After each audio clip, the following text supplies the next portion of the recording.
ಬಂಧುಗಳೇ, ಹೇಗಿದ್ದೀರಾ ನೀವೆಲ್ಲರೂ? ನಾನು ನಿಮ್ಮ ಅಬೂರ್ ಅಜೀಜ್ ಅವನವರು. ನಿನ್ನೆ ರಾತ್ರಿ ನಡೆದ ಆ ಘಟನೆ ಕೇಳಿದರೆ ನಿಮ್ಮ ಎದೆ ಒಡೆದು ಹೋಗುವುದು ಖಂಡಿತ. ರಾತ್ರಿ 10:30 ಗಂಟೆ ಸಮಯ, ಊರೆಲ್ಲ ಗಾಢ ನಿದ್ದೆಯಲ್ಲಿದ್ದಾಗ ಒಂದು ಮನೆಯಿಂದ ಅತಿ ಭಯಾನಕ ಕಿರುಚಾಟ ಕೇಳಿ ಬಂತು.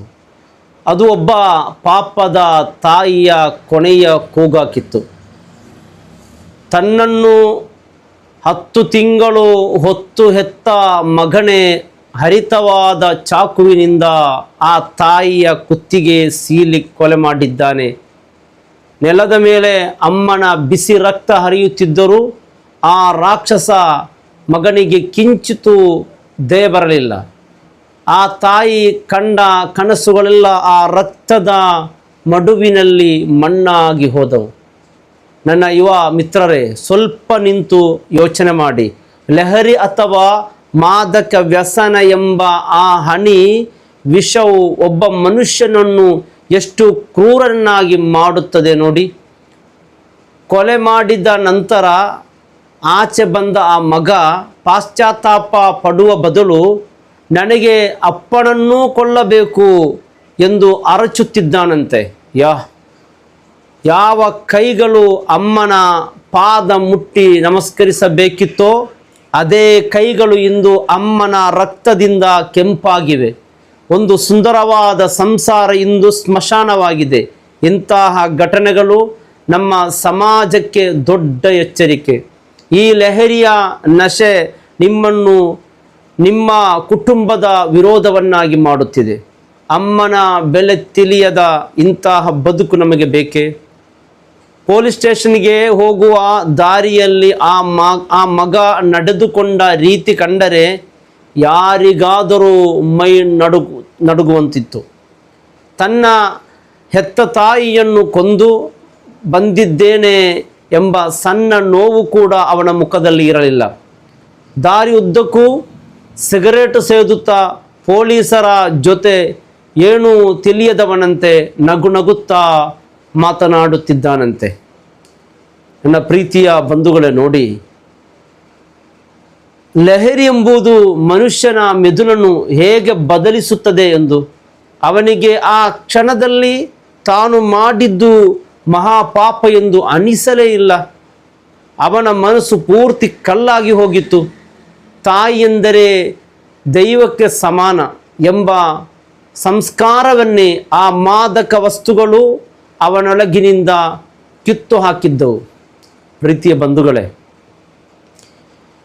ಬೆಂಗಳೂರಿನಲ್ಲಿ ಓದುತ್ತಿದ್ದ ಆ ಮಗ ವಿದ್ಯಾಭ್ಯಾಸ ಅರ್ಧಕ್ಕೆ ಬಿಟ್ಟು ಮನೆಗೆ ಬಂದಿದ್ದ. ತಂದೆ ತಾಯಿ ಅವನಿಗೆ ಎಷ್ಟೋ ಬುದ್ಧಿ ಹೇಳಿರಬಹುದು, ಒಳ್ಳೆಯ ದಾರಿಗೆ ಬರಲಿ ಎಂದು ಹಾರೈಸಿರಬಹುದು. ಆದರೆ ಅವನಿಗೆ ಮದ್ಯ ಮತ್ತು ಡ್ರಗ್ಸ್ ನೀಡುತ್ತಿದ್ದ ಸುಳ್ಳು ಸುಖವೇ ದೊಡ್ಡದಾಗಿ ಕಂಡಿತ್ತು. ಇವತ್ತು ಆ ಮಗ ಜೈಲು ಪಾಲಾಗಿದ್ದಾನೆ. ತಾಯಿ ಮಣ್ಣು ಪಾಲಾಗಿದ್ದಾರೆ. ತಂದೆ ಒಂಟಿಯಾಗಿದ್ದಾರೆ. ಗೆಳೆಯರೇ, ಇದು ಕೇವಲ ಒಬ್ಬ ಕ್ರಿಸ್ಟಿಯ ಕಥೆಯಲ್ಲ. ನಮ್ಮ ಸುತ್ತಮುತ್ತಲಿರುವ ಎಷ್ಟೋ ಯುವಕರು ಇಂದು ಇದೇ ದಾರಿಯಲ್ಲಿ ಸಾಗುತ್ತಿದ್ದಾರೆ. ನಿಮ್ಮ ಮನೆಯಲ್ಲೂ ಇಂತಹ ವಿಷದ ಬಾಟಲಿಗಳು ಸೇರದಂತೆ ನೋಡಿಕೊಳ್ಳಿ. ಅಮ್ಮನ ಕಣ್ಣೀರು ನೆಲಕ್ಕೆ ಬೀಳುವಂತೆ ಮಾಡಬೇಡಿ. ಅದು ಇಡೀ ಸಂಸಾರವನ್ನೇ ಸುಟ್ಟು ಬಿಡುತ್ತದೆ. ಆ ರಾತ್ರಿ ಕಿರುಚಾಟ ಕೇಳಿದ ತಕ್ಷಣ ನೆರೆಹೊರೆಯವರು ಆ ಮನೆಯ ಕಡೆಗೆ ಓಡಿ ಬಂದರು. ಆದರೆ ಅಷ್ಟರಲ್ಲೇ ಎಲ್ಲವೂ ಮುಗಿದು ಹೋಗಿತ್ತು.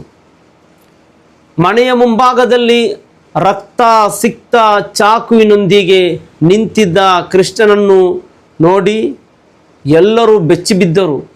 ಆ ಮನೆಯ ಒಳಗೆ ಹೋದವರಿಗೆ ಕಂಡ ದೃಶ್ಯ ಎಂತಹ ಕಟುಕಣಿಗೂ ಕಣ್ಣೀರು ತರಿಸುವಂತಿತ್ತು. ಗೀತಾ ಅಮ್ಮ ರಕ್ತದ ಮಡುವಿನಲ್ಲಿ ಬಿದ್ದಿದ್ದರು. ಅವರ ಉಸಿರು ಆಗಲೇ ನಿಂತು ಹೋಗಿತ್ತು. ಆ ಮನೆಯ ಗೋಡೆಗಳ ಮೇಲೆಲ್ಲ ರಕ್ತದ ಕಲೆಗಳಿದ್ದವು. ಆ ದೃಶ್ಯ ನೋಡಿದವರು ಇಂದಿಗೂ ಆ ಘಟನೆಯಿಂದ ಹೊರಬರಲು ಸಾಧ್ಯವಾಗುತ್ತಿಲ್ಲ.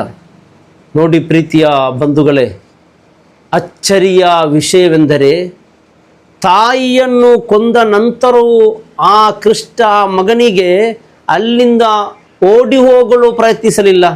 ಬದಲಾಗಿ ತಾನು ಮಾಡಿದ್ದು ದೊಡ್ಡ ಸಾಧನೆ ಎಂಬಂತೆ ಅಲ್ಲಿಯೇ ನಿಂತಿದ್ದ. ನೆರೆಹೊರೆಯವರು ಕೇಳಿದಾಗ ನನ್ನನ್ನು ಈ ಮಟ್ಟಕ್ಕೆ ತಂದಿದ್ದೇ ಈ ಮನೆಯವರು, ಅದಕ್ಕೆ ಇವರನ್ನು ಮುಗಿಸಿದೆ ಎಂದು ಅತಿ ಕ್ರೂರವಾಗಿ ಉತ್ತರಿಸುತ್ತಿದ್ದನು. ನೋಡಿ ಬಂಧುಗಳೇ, ಲಹರಿಯ ಅಮಲಿನಲ್ಲಿ ಮನುಷ್ಯ ತನ್ನ ತಪ್ಪುಗಳನ್ನೇ ಸಮರ್ಥಿಸಿಕೊಳ್ಳಲು ಶುರು ಮಾಡುತ್ತಾನೆ. ತನಗೆ ಜನ್ಮ ನೀಡಿದವರೇ ಶತ್ರುಗಳಾಗಿ ಕಾಣುತ್ತಾರೆ. ಇದು ಕೇವಲ ಒಂದು ಕೊಲೆಯಲ್ಲ, ಇದು ಮನುಷ್ಯತ್ವದ ಕೊಲೆಯಾಗಿದೆ. ಪೊಲೀಸರು ಬಂದಾಗ ಆ ಮಗ ಕಿಂಚಿತ್ತೂ ಭಯಪಡಲಿಲ್ಲ. ಸ್ವತಃ ತಾನೇ ಪೊಲೀಸ್ ಸ್ಟೇಷನ್ಗೆ ಹೋಗಿ ಶರಣಾದ. ತನಿಖೆಯ ವೇಳೆ ತಿಳಿದು ಬಂದ ವಿಷಯವೇನೆಂದರೆ ಇವನು ದೀರ್ಘಕಾಲದಿಂದ ಮಾದಕ ವಸ್ತುಗಳಿಗೆ ದಾಸನಾಗಿದ್ದ ಎಂದು. ಬೆಂಗಳೂರಿನಲ್ಲಿ ಓದುತ್ತಿದ್ದಾಗ ಶುರುವಾದ ಈ ಕೆಟ್ಟ ಅಭ್ಯಾಸ ಕೊನೆಗೆ ತನ್ನ ತಾಯಿಯನ್ನೇ ಬಲಿ ಪಡೆಯುವ ಮಟ್ಟಕ್ಕೆ ಬೆಳೆದಿತ್ತು. ಪೊಲೀಸರು ಹೇಳುವ ಪ್ರಕಾರ ಲಹರಿಯ ತೀವ್ರ ಅಮಲಿನಲ್ಲಿ ಆತ ಈ ಕೃತ್ಯ ಎಸಗಿದ್ದಾನೆ. ಅಮ್ಮನನ್ನು ಕೊಂದ ನಂತರವೂ ಆತನಿಗೆ ತನ್ನ ಅಪ್ಪನನ್ನು ಕೊಲ್ಲುವ ಹಠವಿತ್ತು. ಒಂದು ವೇಳೆ ಅಪ್ಪನು ಆ ಸಮಯದಲ್ಲಿ ಮನೆಯಲ್ಲಿದ್ದರೆ ಇಂದು ಆ ಮನೆಯಲ್ಲಿ 2 ಹೆಣಗಳು ಬೀಳುತ್ತಿದ್ದವು. ಈ ಘಟನೆ ನಮಗೆ ನೀಡುವ ಪಾಠ ಒಂದೇ: ನಮ್ಮ ಮಕ್ಕಳು ಏನು ಮಾಡುತ್ತಿದ್ದಾರೆ, ಯಾರ ಜೊತೆ ಸ್ನೇಹ ಬೆಳೆಸುತ್ತಿದ್ದಾರೆ ಎಂಬ ಬಗ್ಗೆ ಪೋಷಕರು ಸದಾ ಎಚ್ಚರವಿರಬೇಕು. ಲಹರಿ ಎಂಬ ರಾಕ್ಷಸ ಒಮ್ಮೆ ಮನೆಗೆ ನುಗ್ಗಿದರೆ ಅಲ್ಲಿ ಪ್ರೀತಿ ಸಂಬಂಧ ಯಾವುದೂ ಉಳಿಯುವುದಿಲ್ಲ. ನನ್ನ ಪ್ರೀತಿಯ ಯುವಕರೇ, ಆ ಕ್ಷಣಿಕ ಸುಖಕ್ಕಾಗಿ ನಿಮ್ಮನ್ನು ನಂಬಿದವರನ್ನು ಸ್ಮಶಾನಕ್ಕೆ ತಳ್ಳಬೇಡಿ. ಅಮ್ಮ ಎನ್ನುವ ಪದಕ್ಕೆ ಬೆಲೆ ಕೊಡಿ. ಈ ಕರಾಳ ಕತೆ ಇಲ್ಲಿಗೆ ಮುಗಿಯಬಹುದು, ಆದರೆ ಅದು ಬಿಟ್ಟು ಹೋದ ಗಾಯಗಳು ಎಂದಿಗೂ ಮಾಸುವುದಿಲ್ಲ. ಜಾಗರೂಕರಾಗಿರಿ, ನಿಮ್ಮ ಕುಟುಂಬವನ್ನು ರಕ್ಷಿಸಿಕೊಳ್ಳಿ.